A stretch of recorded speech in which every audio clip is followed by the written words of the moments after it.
Баршаңызға сәлем, құрметтілерім, сіздермен Динара. Бүгін сіздерге көп ингредиент қажет етпейтін өте дәмді көже рецептін ұсынамын.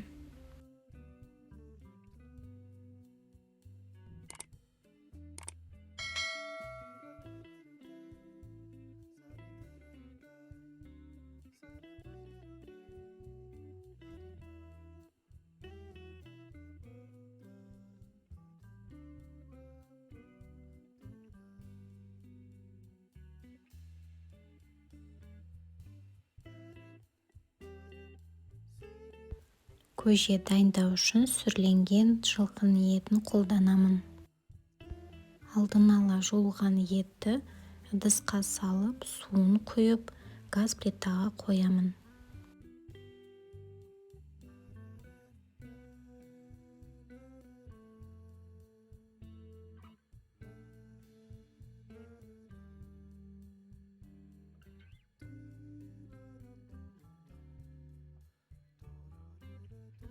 Ет қайнағаннан кейін бетінен көбікті алып, отты азайтып 3 сағат қайнатамын.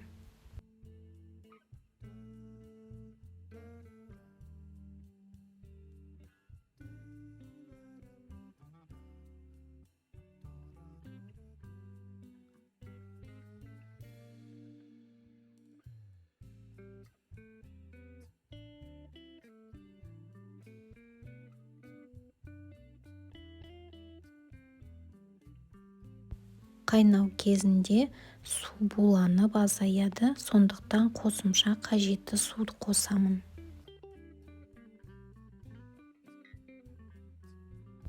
Қамыр илеу үшін жұмыртқа және ұн қажет болады. Жұмыртқаны терең ыдысқа жарып, керек мөлшерде ұн қосамын.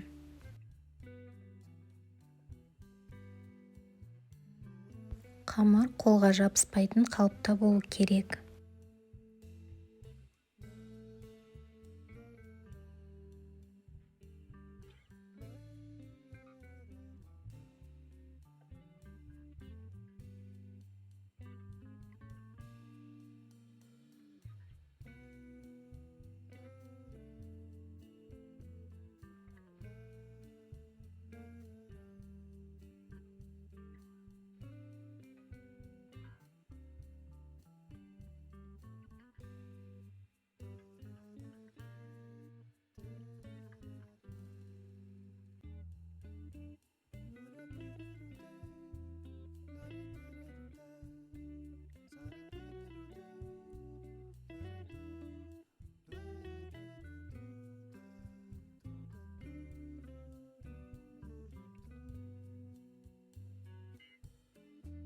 Қамырды әбден илеп 1 сағатқа тынықтырамын. Сорпаның дәмі одан да керемет болу үшін сорпаға пияз қосамыз. Бірақ пиязды алдын ала бір әдіспен дайындап алу қажет. Пиязды майда және жұқалап турап аламыз.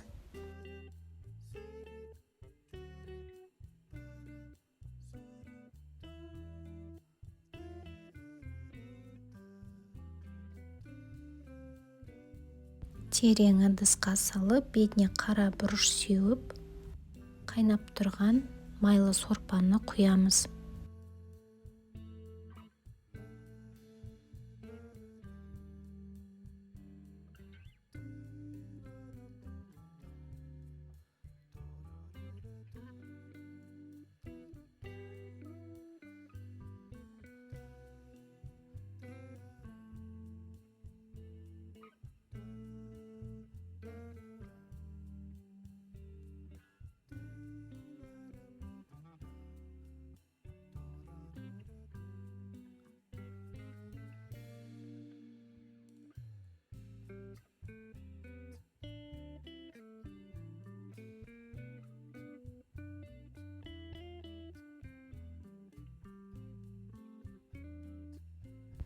Қоспаға дәміне қарай тұз қосамыз.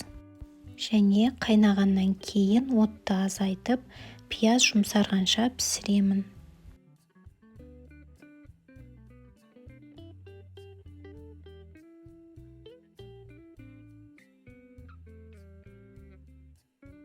Ет қайнағанына 1,5 сағат өтті. Енді арпа және дайындаған салманы қосса болады. Өйткені арпаның өзі 1 сағаттан астам піседі.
Қажет болса, дәміне қарай тұз қосуға болады.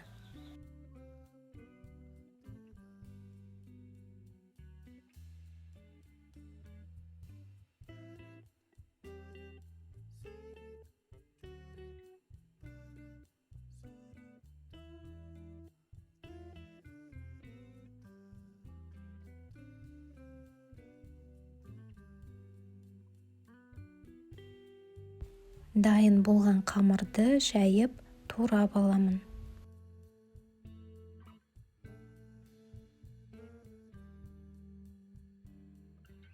Қамырды қалай жаятынымды манты видеосын көрсеңіз болады.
Туралған кеспені арасын ашып осылай жаямын.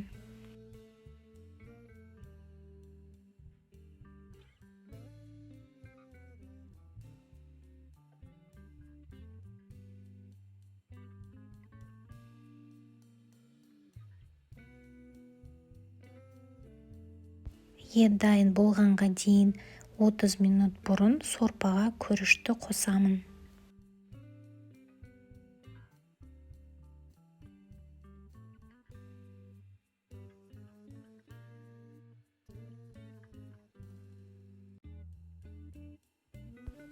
Дайын етті салқындағанша бөлек ыдысқа саламын. Және үлкен отта қайнап тұрған сорпаға салған кеспе жабыспау үшін бірден шанышқымен бөліп араластыру керек.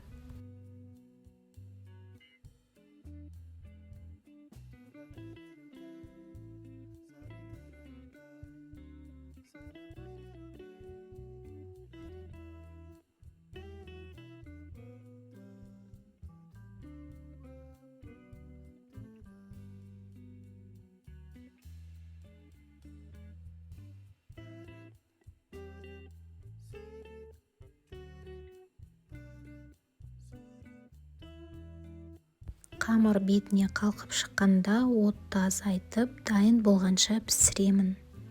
Және дайын етті сүйектен бөліп, тілімдерге кесіп, кейін кеспен артынан қосамын.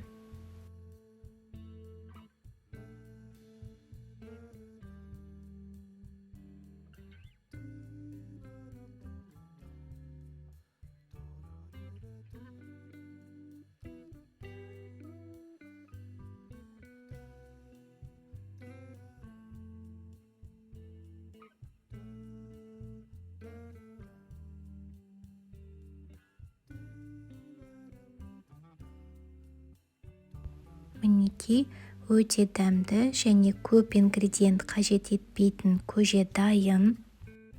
Астарыңыз дәмді болсын. Сіздерге ұсынған рецепт және видео ұнаса, лайк басып, комментарий жазып тіркелуді ұмытпаңыздар.